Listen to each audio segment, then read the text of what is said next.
should So, draft minutes of the parish meeting. Not going to vote or anything on this because they're there for you to have a look at, and there were 4 of us who were able to get along.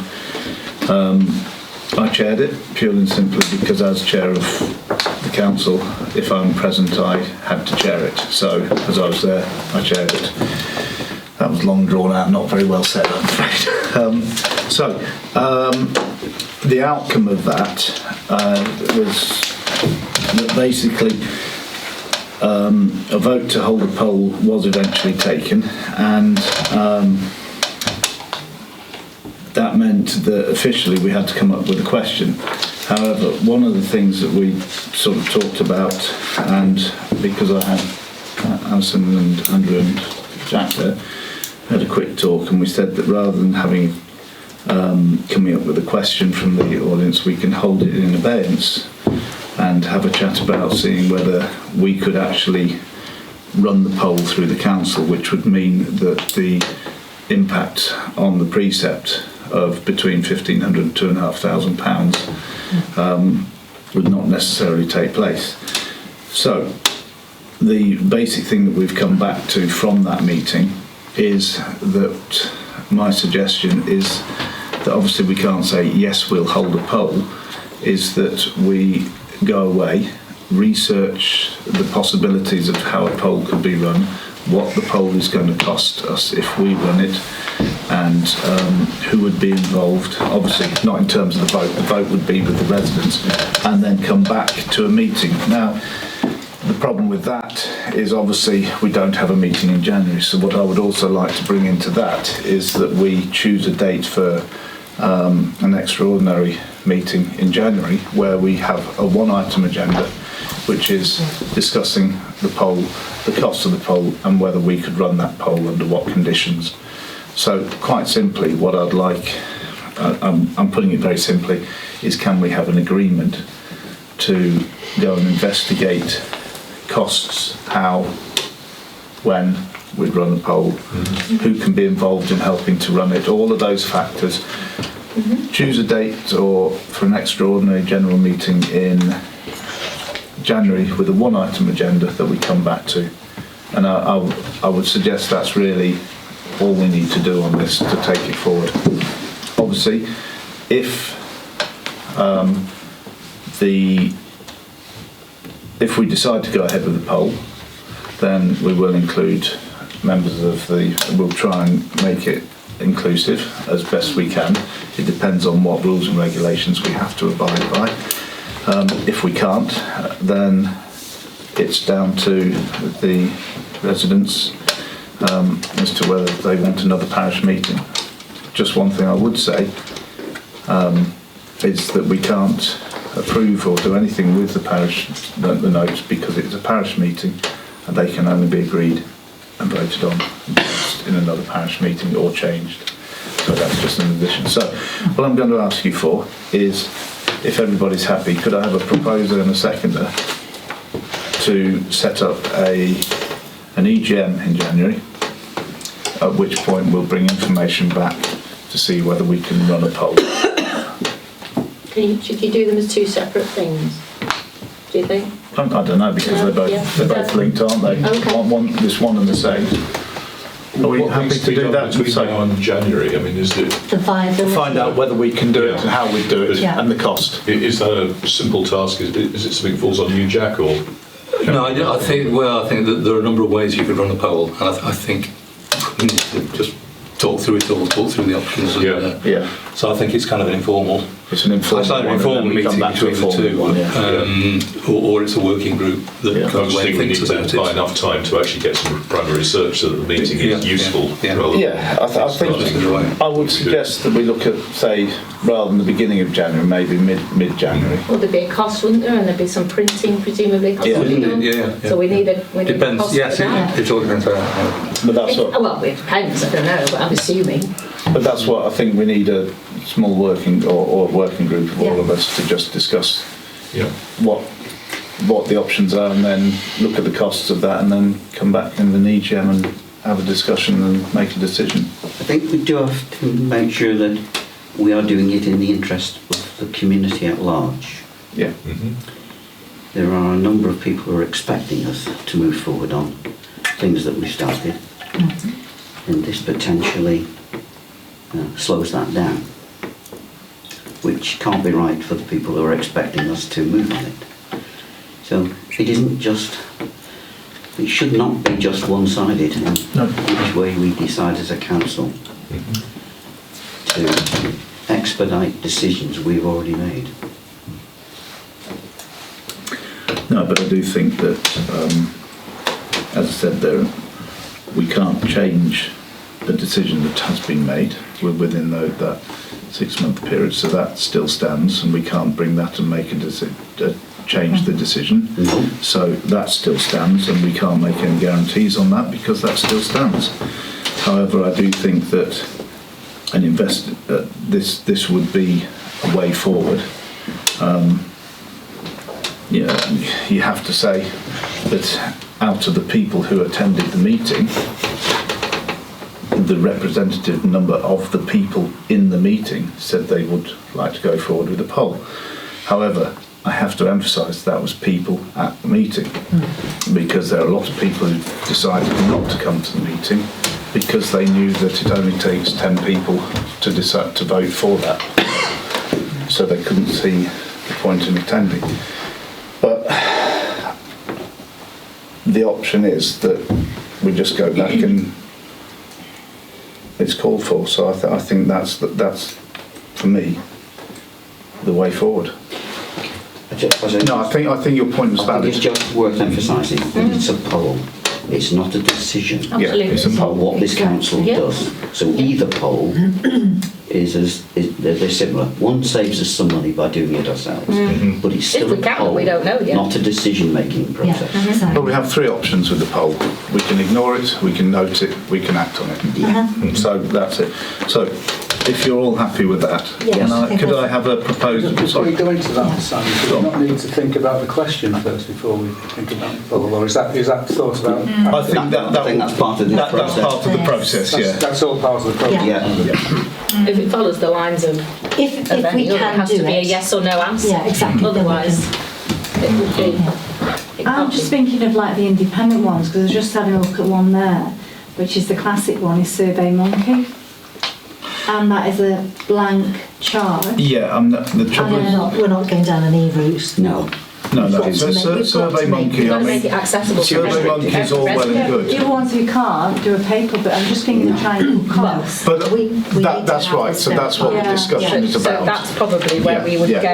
Yeah. You would That's raise what I'm that. thinking. Yeah. Somebody else would go that, and then we come to Yeah. it. But But you're that- right in a way. But That I will think be the informal decision at the Yeah. informal there's meeting where we'll residents bring that aren't going to have that, and then we've got to think how you manage that, because how do you know you've had somebody's record on Survey Monkey, and then you've still got to get. Because it would record it. Yes. You see, that's the reason. No, I understand that, but then you've still got to get a piece of paper out to those people who haven't. Yeah. Well, that's a discussion to be had then. Let's make... Can I ask, if we're in agreement, can I have a proposer for that and a seconder, please? From... Do you want to phrase it again, just so it's clear? That we are going to have an informal meeting to discuss how we would run a poll, what would be in the poll, what the costs of the poll would be, and that would be brought to an EGM mid-January, where we would discuss it once more and then carry out a vote to see whether or not we will go ahead with the poll. Yes, I propose that. Andrew, Sarah, can I have a vote, please? Can I have No, a show I'm of clear, hands? yeah. Thank you. Right, thank you. 6 unanimous. Right, no, I'm not doing that. Actually, I'm not interested. Okay. 9.4. I just want to say 9.3. Sorry, I'm skipping ahead. HS2. It's kind of just running through my brain now. HS2. Go on. Sorry. Well, I mean, there is nothing to add since we've had a meeting with HS2. Other than to reiterate the implications for the village, which are so enormous. But until a select committee is formed, there is nothing in terms of petitioning. We do know from liaison with other parishes that they are still being met by HS2 Limited. As they are the sponsors of the hybrid bill, they have to meet everybody who's lodged a petition.